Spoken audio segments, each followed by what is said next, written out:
I'd love to understand how you think about the candidate experience, um, especially as we see more people flooding the market, Right. um, and how you're seeing that show up differently, Tiffany.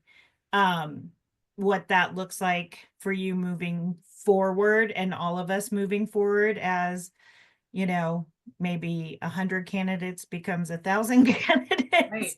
Right. Um, Right. but and what they're coming out of, because that as you and I have talked before, that candidate experience becomes even more important as federal workers start to flood the marketplace, et cetera. So I'd love to hear your thoughts on that.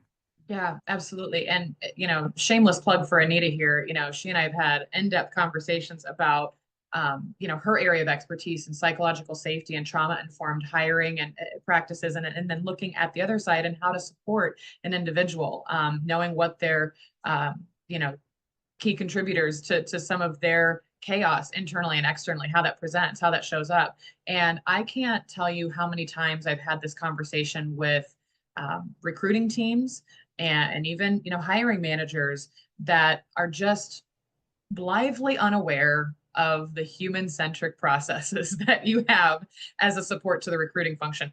If you are, again, back to our first question, it's not just an execution initiative. Recruiting is, a mindful talent acquisition strategy to augment the culture of your company.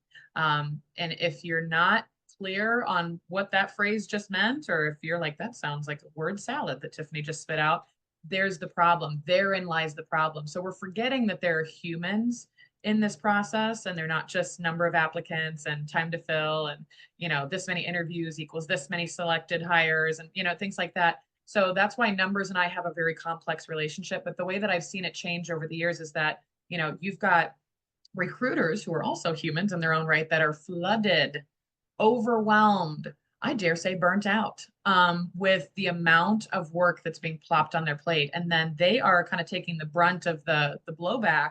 I myself have been torched on a Glassdoor review for, the shortcomings of the recruiting process that I walked into. But also looking at, again, the human centric process. If you don't have a, candidate survey throughout your process, get one. I know it's kind of scary to ask for that feedback, and you don't want to be, you might be a little reticent about asking, especially if it was a bad experience, but there's no substitute for asking.